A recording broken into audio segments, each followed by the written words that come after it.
નમસ્કાર વિદ્યાર્થી મિત્રો, આજે આપણે ધોરણ 6 વિષય ગણિત પ્રકરણ નંબર 7 અપૂર્ણાંક સંખ્યાઓનો ભાગ 3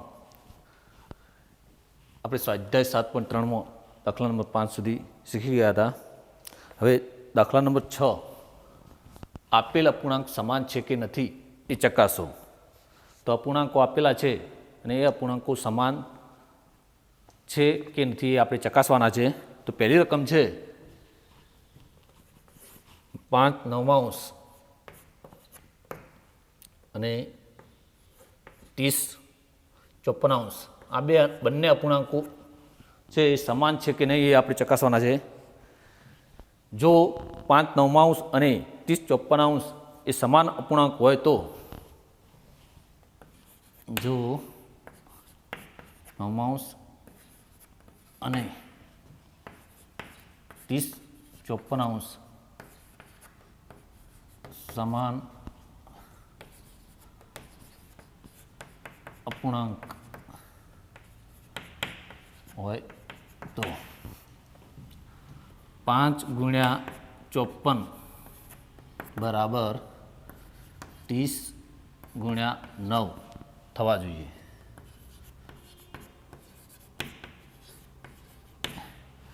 (5×54 = 30×9 થવા જોઈએ. જો આ ન થતા હોય તો એ અપૂર્ણાંકો સમાન નથી. તો આપણે પહેલાં 5×54 નો ગુણાકાર કરીશું. 5×54 તો એનો ગુણાકાર થશે 270. કેટલો થશે? 270. 54×5 એટલે 270. એ જ રીતે 30×9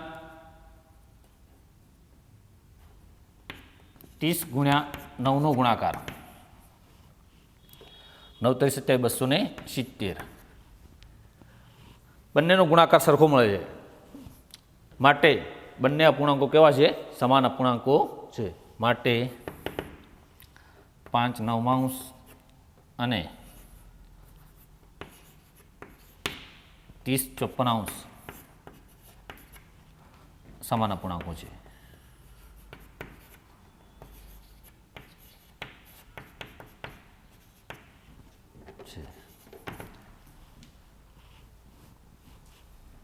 બીજો દાખલો આપણે લઈએ.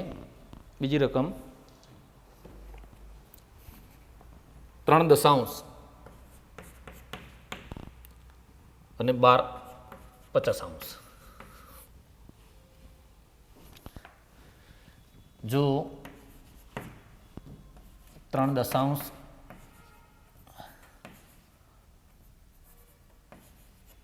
અને 12/50 સમાન અપૂર્ણાંક હોય તો,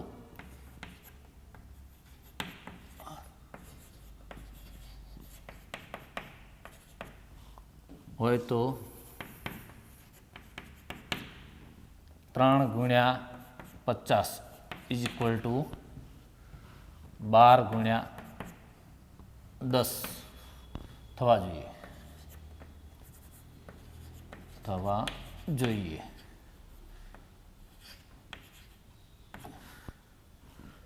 તો આપણે ગુણાકાર કરીએ. 3×50,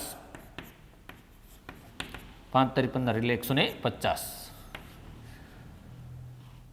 તથા 12×10 બરાબર 12×1 = 120. 150 ≠ 120. બંને બરાબર થતા નથી. માટે 3/10 અને 12/50 સમાન અપૂર્ણાંક નથી.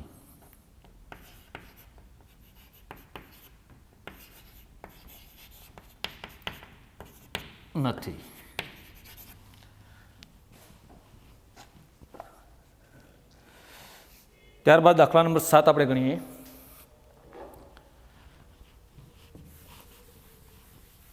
નીચે આપેલા અપૂર્ણાંકોને તેના અતિસંક્ષિપ્ત સ્વરૂપમાં ફેરવવાના છે. આપેલા અપૂર્ણાંકોને આપણે અતિસંક્ષિપ્ત સ્વરૂપમાં ફેરવવાના છે.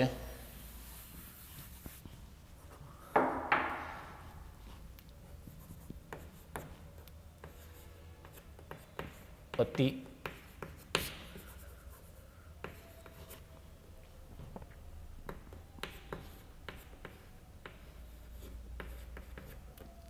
સ્વરૂપમાં ફેરવો.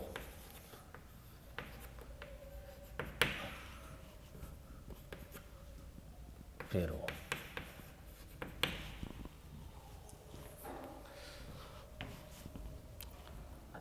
આ પહેલી રકમ છે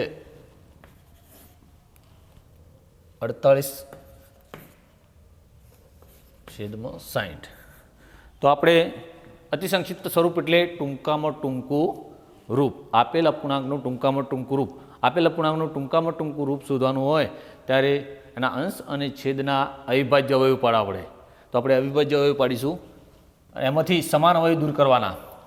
તો 48ના અવયવ 2 × 2 × 2 4 2 8 8 16 16 તરી 48 3 દુ 6 6 દુ 12 12 દુ 24 24 દુ 48. આપણે અવિભાજ્ય અવયવ પાડીશું.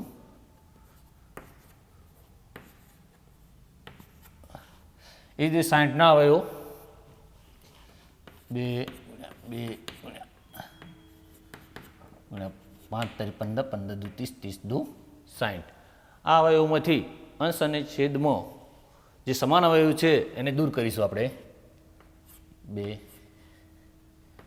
2 બાકીનાનો આપણે ગુણાકાર કરીશું. તો 3 દુ 6 6 દુ 12 5 તરી 15. 1 મિનિટ સોરી, હજુ આ 3 3 દૂર થશે તો શું રહેશે? 2 × 2 એટલે 4 અને 5. તો 4/5 એ આપેલ અપૂર્ણાંકનું અતિ સંક્ષિપ્ત સ્વરૂપ છે.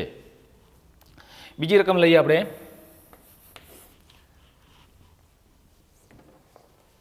150/60.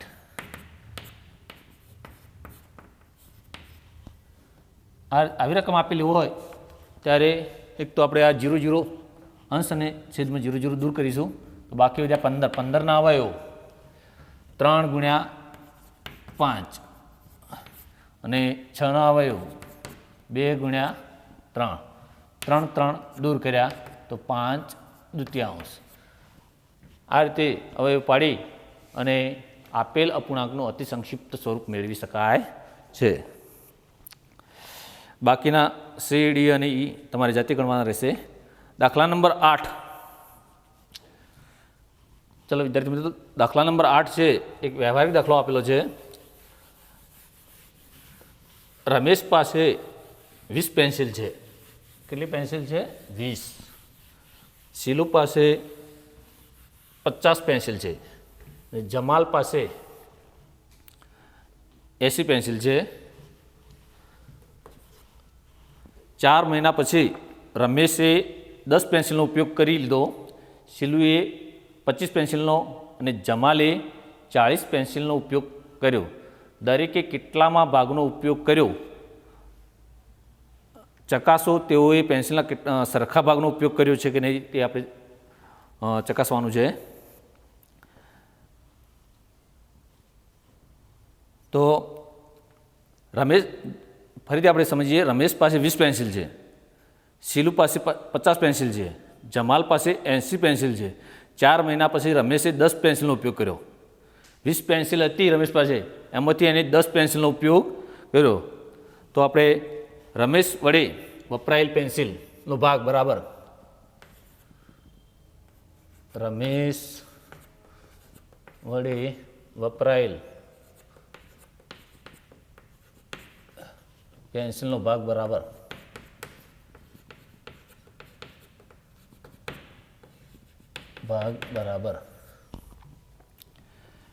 કેટલો? 10/20. કારણ કે એના પાસે 20 પેન્સિલ હતી, એમાંથી 10 પેન્સિલનો ઉપયોગ કર્યો છે. પછી તે જ રીતે શીલુ વડે વપરાયેલ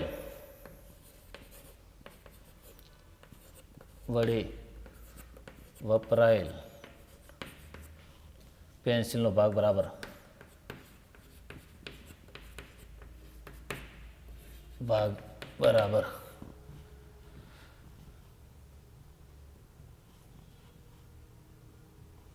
શીલુ પાસે કેટલી પેન્સિલ હતી? 50 પેન્સિલ હતી. એમાંથી એને કેટલી પેન્સિલનો ઉપયોગ કર્યો? 25 પેન્સિલનો. તો 25/50. તે જ રીતે જમાલ પાસે 80 પેન્સિલ છે, એમાંથી 40 પેન્સિલનો ઉપયોગ કરે છે. તો જમાલ વડે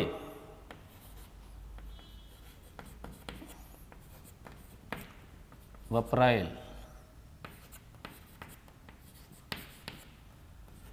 પેન્સિલનો ભાગ બરાબર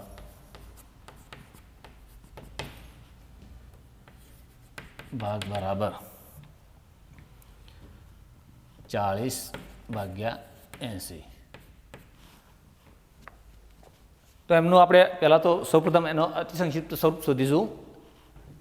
તો એનું અતિસંક્ષિપ્ત સ્વરૂપ 0 એટલે 1/2, 25/5 એટલે 5 5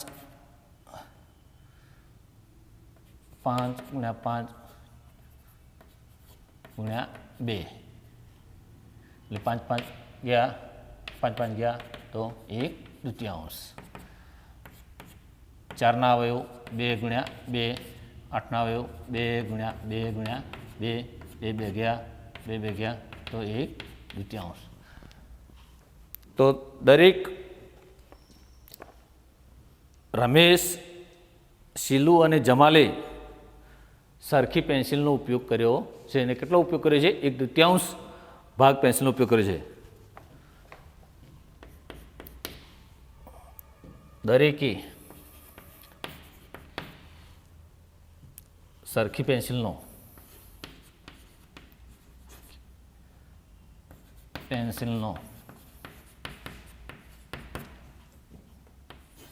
ઉપયોગ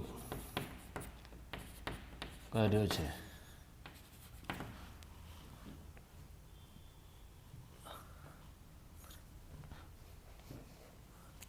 અને તે 1/2 ભાગ પેન્સિલનો ઉપયોગ કર્યો છે. 1/2 ભાગની પેન્સિલનો ઉપયોગ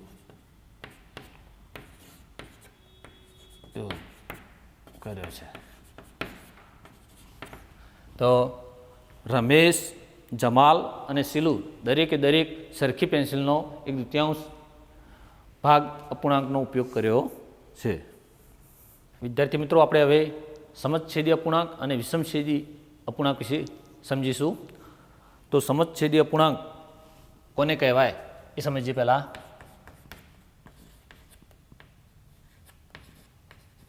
છેદી અપૂર્ણાંક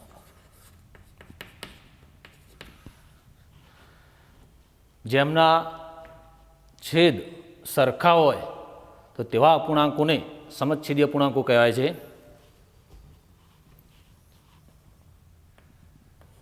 જે અપૂર્ણાંકોનો છેદ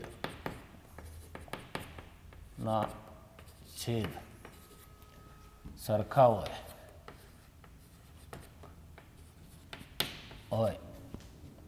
તેવા અપૂર્ણાંકોને સમછેદી અપૂર્ણાંકો કહે છે.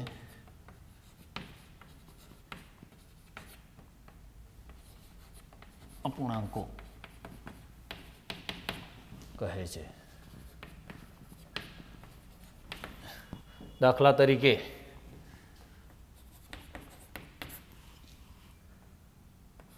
3/5, 7/8, 7/5, 8/5, 1/5. તો આ દરેક અપૂર્ણાંકના છેદમાં કઈ સંખ્યા છે? 5 છે. માટે આ અપૂર્ણાંકો સમછેદી અપૂર્ણાંકો છે. તો જે અપૂર્ણાંકોના છેદ સરખા હોય તેવા અપૂર્ણાંકોને સમછેદી અપૂર્ણાંકો કહે છે. અપૂર્ણાંકોને ચડતા કે ઉતરતા ક્રમમાં જો આપણે ગોઠવવા હોય તો તે અપૂર્ણાંકોના સમછેદી અપૂર્ણાંકો બનાવવા પડે. કોઈ પણ અપૂર્ણાંકો છે એને આપણે ચડતા કે ઉતરતા ક્રમમાં ગોઠવવા હોય તો એ અપૂર્ણાંકોને આપણે ક્યાં બનાવવા પડે? સમછેદી અપૂર્ણાંકો બનાવવા પડે. પછી સમછેદી અપૂર્ણાંકો હોય તો એ અપૂર્ણાંકોમાં જે અપૂર્ણાંકનો અંશ મોટો, સમછેદી અપૂર્ણાંકો હોય અને જે અપૂર્ણાંકનો અંશ મોટો તે અપૂર્ણાંક સૌથી મોટો અપૂર્ણાંક કહેવાય અને જેનો અંશ નાનો તે અપૂર્ણાંક સૌથી નાનો અપૂર્ણાંક. આપણે ચડતા ક્રમમાં ગોઠવીએ તો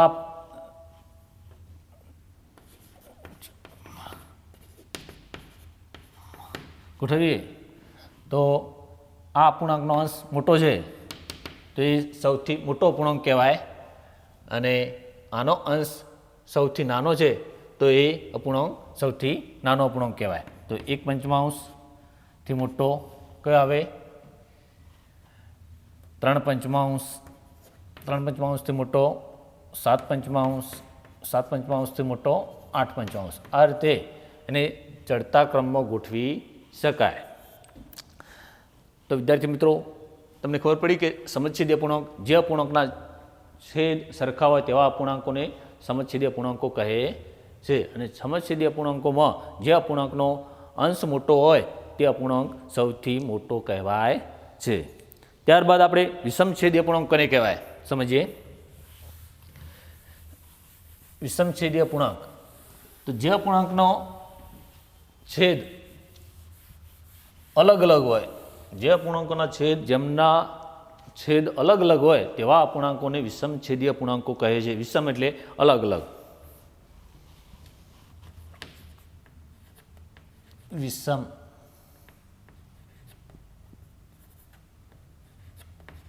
છેદી, વિષમછેદી અપૂર્ણાંક.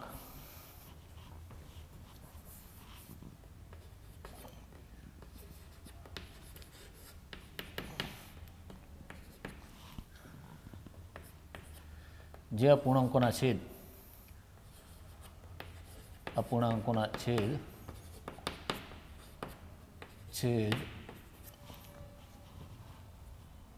અલગ અલગ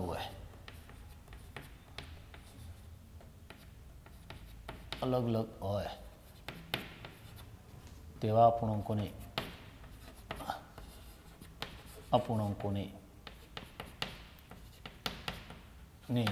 વિષમછેદી અપૂર્ણાંક કહે. વિષમછેદી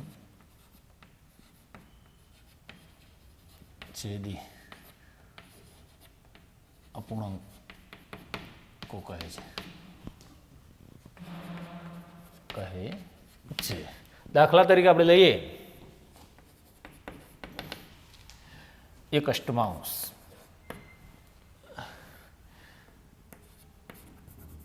1/5,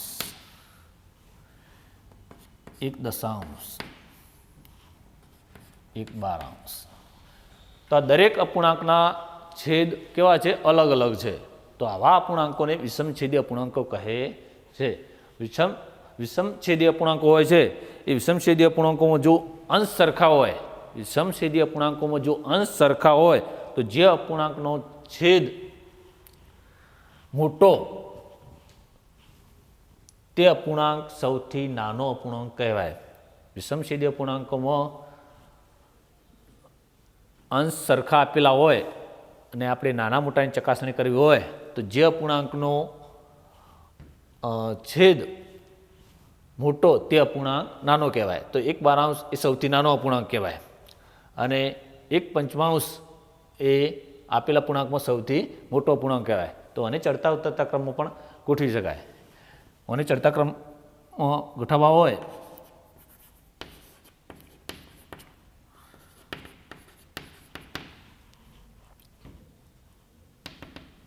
તો સૌથી નાનો અપૂર્ણાંક 1/12, એનાથી નાનો 1/10, એનાથી નાનો એનાથી મોટો 1/12થી મોટો 1/10, 1/10થી મોટો 1/8 અને 1/8થી મોટો 1/5.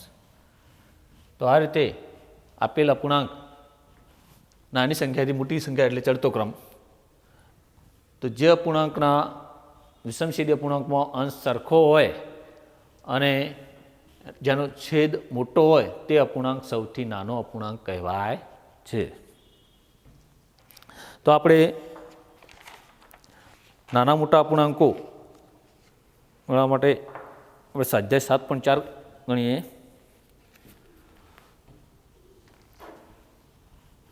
एक पहलो दाखलो आपेलो है, नीचे आपेली आकृतिओं घाटा करेला भागने अपूर्णांकनी रीते दर्शावो अने तेमने उतरता क्रम में दर्शाववाना छे।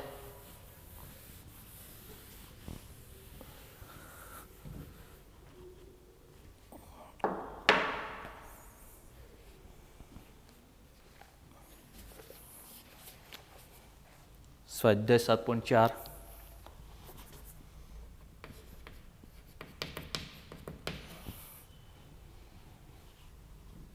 एग्जाम्पल नंबर 1 एना आपणे बी गणीए।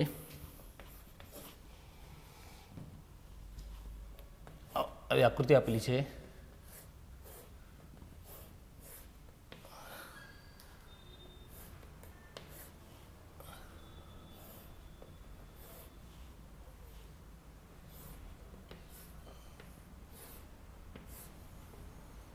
आकृति આપણે પહેલા દોરી દઈએ।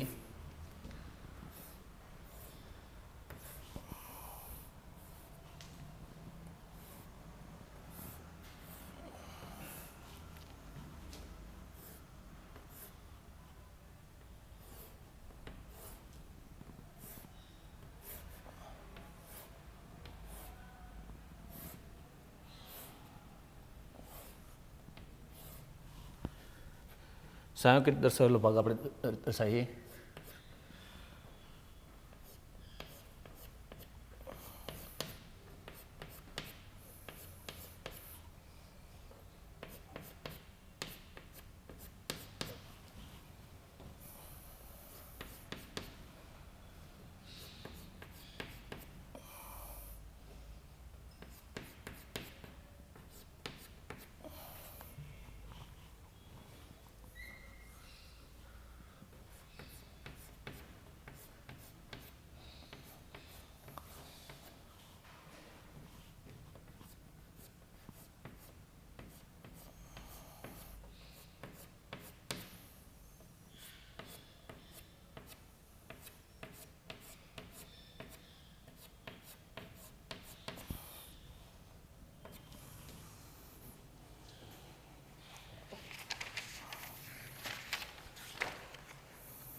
तो आप छायांकित भाग क्यों दर्शावे छे समझिए। अहीं कुल केटला भाग करेला छे चौरसना 1 2 3 4 5 6 7 8 9 9 8 भाग छायांकित करेलो छे तो 8 9 कहेवाय। 1 2 3 4 तो 4 9 1 2 3 3 9 अने 6 9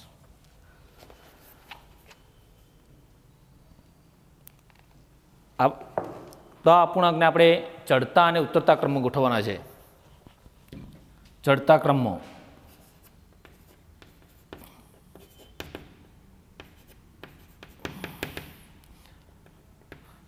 તો આ અપૂર્ણાંકમાં સૌથી મોટો અપૂર્ણાંક કયો છે 8 9 અને સૌથી નાનો અપૂર્ણાંક 3 9 તો પહેલાં આપણે 3 9 ગ્રેટર દેન 4 9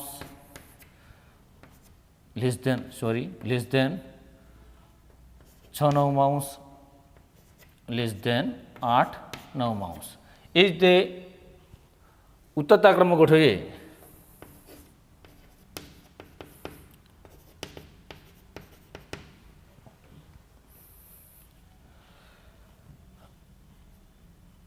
तो 8 9 સૌથી મોટો અપૂર્ણાંક એનાથી નાનો 6 9 એનાથી નાનો 4 9 ને એનાથી પણ નાનો 3 9 તો આ રીતે આપણે ચડતા અને ઉતરતા ક્રમમાં ગોઠવી શકીએ।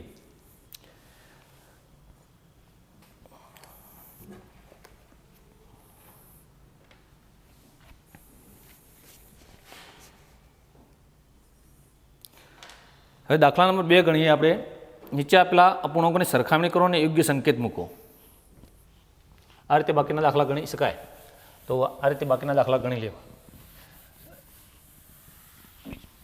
દાખલા નંબર 2 નીચેના અપૂર્ણાંકોની સરખામણી કરો અને યોગ્ય સંકેત મૂકો.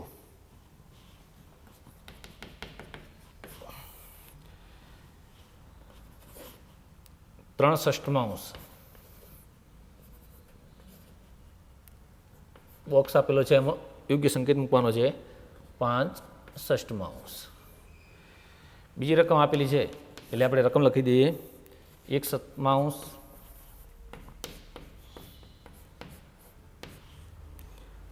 1/4, સી 4/5,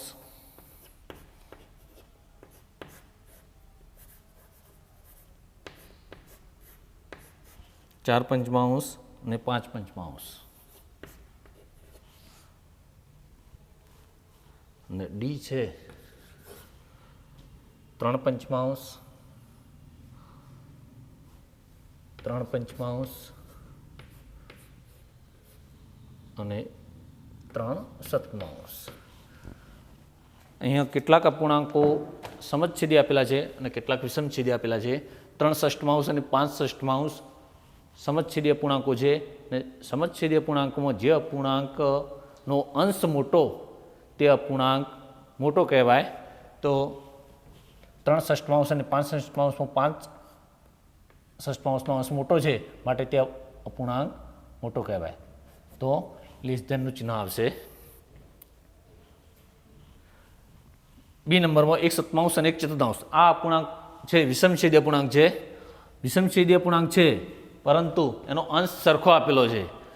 આપણને ખબર છે કે જે અપૂર્ણાંકનો અંશ સરખો હોય અને વિષમછેદી અપૂર્ણાંક હોય તો જેનો છેદ મોટો તે અપૂર્ણાંક સૌથી નાનો અપૂર્ણાંક કહેવાય છે.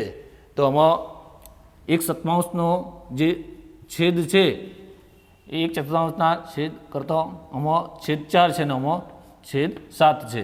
તો આ અપૂર્ણાંકનો છેદ મોટો છે, માટે આ અપૂર્ણાંક એ નાનો અપૂર્ણાંક કહેવાય છે. તો લેસ ધેનનું ચિહ્ન આવશે. 1/7 કરતો 1/4 એ મોટો અપૂર્ણાંક છે. ચલો એના સી નંબર 4/5 અને 5/5. આ પણ સમછેદી અપૂર્ણાંક છે, અને સમછેદી અપૂર્ણાંકમાં અંશ મોટો એ અપૂર્ણાંક મોટો કહેવાય. માટે 4/5 એ કરતો 5/5 મોટો અપૂર્ણાંક છે, એટલે લેસ ધેનનું ચિહ્ન આવશે. 3/5 અને 3/7 આ બંને આ અપૂર્ણાંકો છે એ વિષમછેદી અપૂર્ણાંકો છે, અને વિષમછેદી અપૂર્ણાંકોમાં જે અપૂર્ણાંકનો છેદ મોટો હોય તે અપૂર્ણાંક નાનો કહેવાય. તો આનો છેદ છે એ મોટો છે, માટે આ અપૂર્ણાંક નાનો કહેવાય.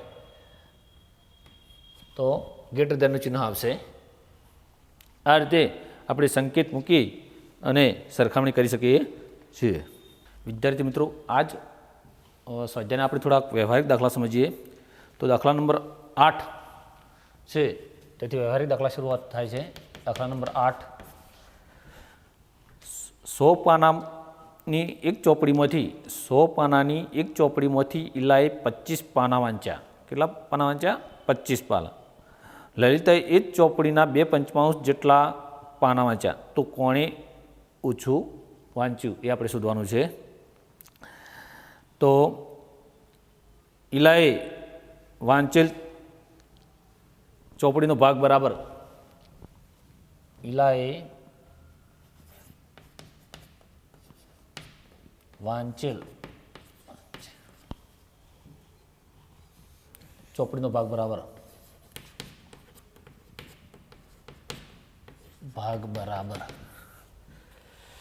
100 પાનામાંથી કેટલા પાના વાંચ્યા છે? 25. તો 25/100. આનું આપણે અતિસંક્ષિપ્ત સ્વરૂપ આપીએ તો 25ના અવયવ 5x5 અને 20ના અવયવ 2x2x5x5. તો 5 5 5 5 દૂર થયા, તો ઉપર કંઈ ના વધે તો શું લખાય? 1 2x2 એટલે 4, 1/4. એ જ રીતે લલિતાએ ચોપડીનો ભાગ વાંચેલ ચોપડીનો ભાગ બરાબર લલિતાએ વાંચેલ ચોપડીનો ભાગ બરાબર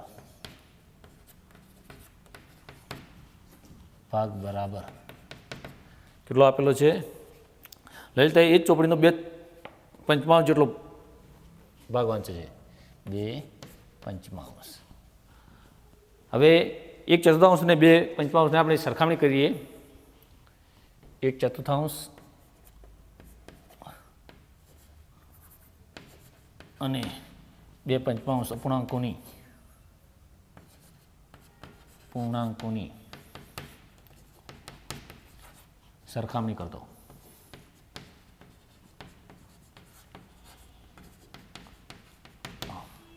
કારણ કે બંને વિષમછેદીય પૂર્ણાંકો છે એટલે આપણે સરખામણી કરીએ. સરખામણી આપણે ચોકડી ગુણાકારની મદદથી ચોકડી ગુણાકાર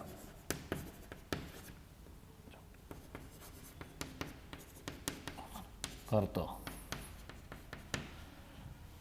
1/5 અને 2/4 1/5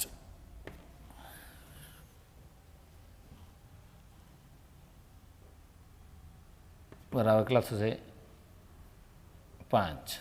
એ જ રીતે 2/4 તથા 2/4 બરાબર 8.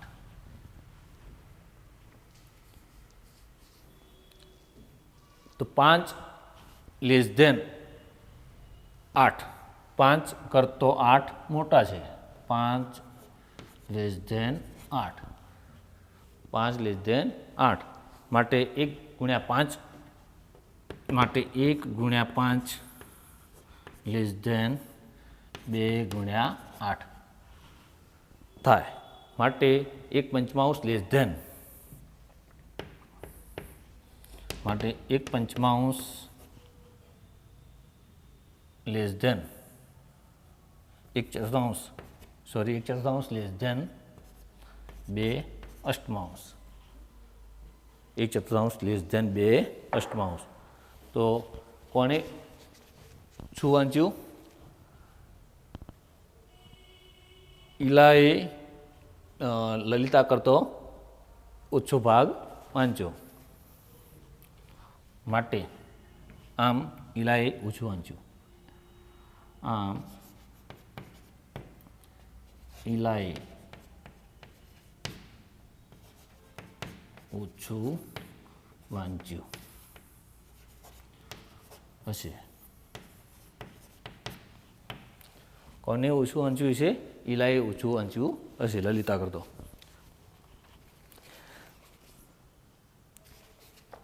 ત્યારબાદ 9મા નંબરનો દાખલો છે રફીકે 1 કલાકમાં 3/6 ભાગની કસરત પૂર્ણ કરી.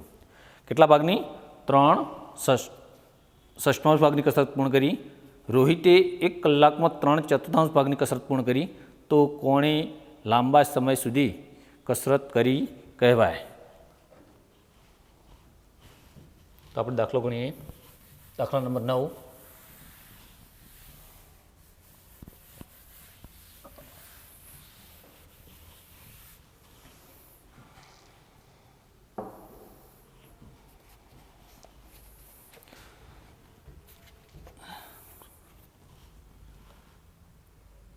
રફીકે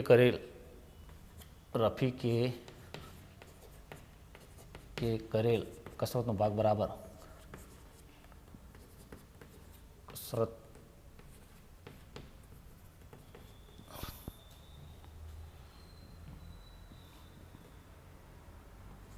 ભાગ બરાબર કેટલો છે 3/6. રફીકે 1 કલાકમાં કરેલ કસરતનો ભાગ બરાબર 3/6. એ જ રીતે રોહિતે 1 કલાકમાં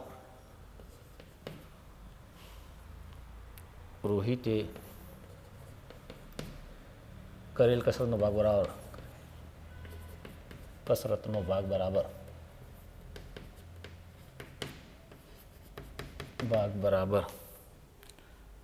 3/4.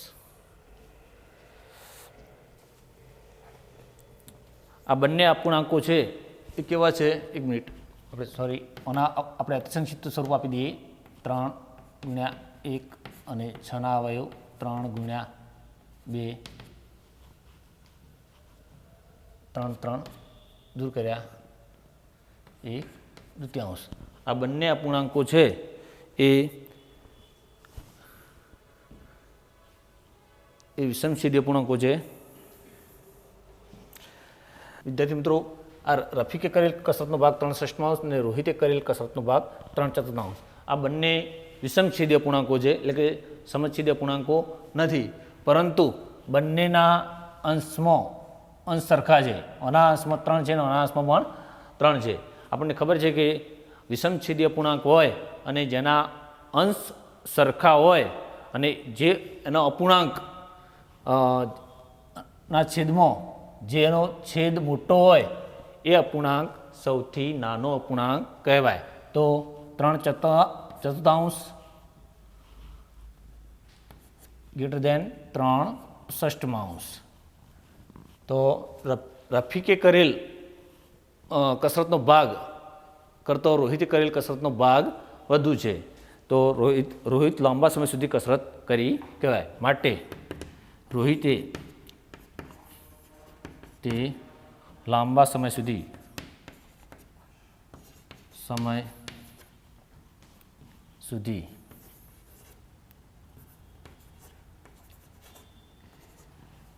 કસરત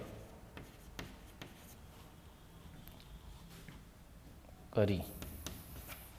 રોહિતે લાંબા સમય સુધી કસરત કરી કહેવાય. જો દાખલા નંબર 10, એ વર્ગમાં 25 વિદ્યાર્થીઓ છે, તેમાંના 20 વિદ્યાર્થીઓ પ્રથમ ક્લાસ સાથે પાસ થાય છે. બીજા બી વર્ગમાં 30 વિદ્યાર્થીઓ છે, તેમાં 24 વિદ્યાર્થીઓ પ્રથમ ક્લાસ સાથે પાસ થાય છે. તો અપૂર્ણાંકની રીતે કયા વર્ગમાં વધુ વિદ્યાર્થીઓ પ્રથમ ક્લાસ સાથે પાસ થયા કહેવાય, એ આપણે શોધવાનું છે. એના જેવો દાખલો છે. વર્ગ એ, દાખલા નંબર 10, વર્ગ એમાં પ્રથમ ક્લાસમાં પાસ થયેલ વિદ્યાર્થીઓનો ભાગ.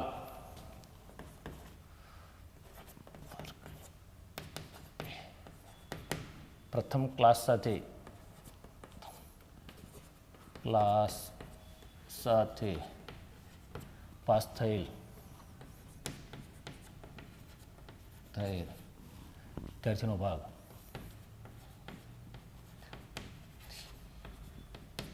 વિદ્યાર્થીઓનો ભાગ બરાબર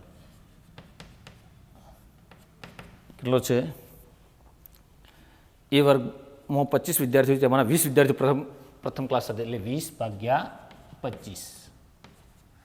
આનું અતિ સંક્ષિપ્ત સ્વરૂપ આપણે આપીએ તો 20ના અવયવો 2 2 4 4 5 20 અને 25ના અવયવો 5 × 5, તો 5 5 દૂર થયા 4/5. કેટલા? વર્ગ એમાં પ્રથમ ક્લાસ સાથે પાસ થયેલ વિદ્યાર્થીઓનો ભાગ કેટલો છે? 4/5. એ જ રીતે વર્ગ બીમાં પ્રથમ ક્લાસમાં પાસ થયેલ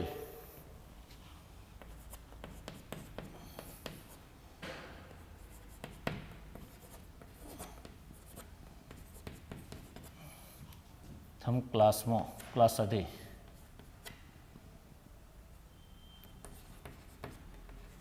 પાસ થયેલ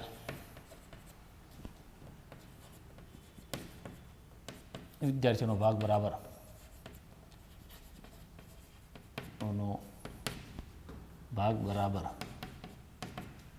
કેટલો છે? 30 વિદ્યાર્થીઓમાંથી 24 વિદ્યાર્થીઓ, એ 24/30. 24ના અવયવ આપણે પાડીએ 2 × 2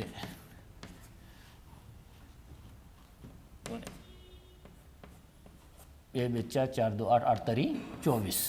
બીજી રીતે 30ના અવયવ 2 × 3 × 5 તરી 15 15 દુ 30. સમાન અવયવ દૂર કરીએ આપણે 2 2 3 3, તો ઉપર વધ્યા 2 × 2 એટલે 4/5. કેટલા વધ્યા? 4/5. તો બંને વર્ગમાં પ્રથમ ક્લાસમાં પાસ થનાર વિદ્યાર્થીઓનો ભાગ કેવો છે? સરખો છે. બંને અપૂર્ણાંકોનું અતિ સંક્ષિપ્ત સ્વરૂપ, બંને અપૂર્ણાંકોનું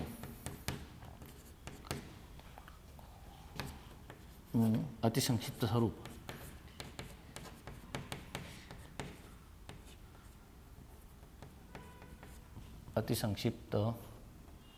સ્વરૂપ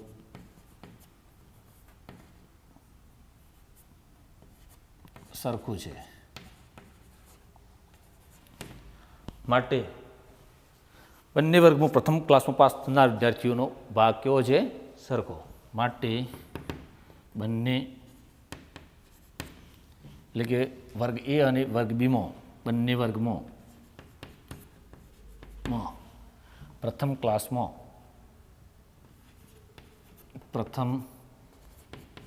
સાથે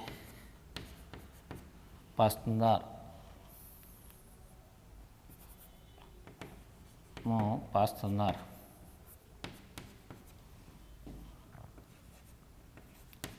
વિદ્યાર્થીનો ભાગ સરખો છે.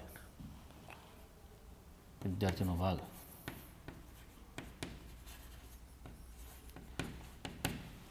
સરખો છે. સરખો. તો વર્ગ એ અને વર્ગ બી બંને વર્ગમાં પ્રથમ ક્લાસ સાથે પાસ થનાર વિદ્યાર્થીઓનો ભાગ કેવો છે? સરખો છે.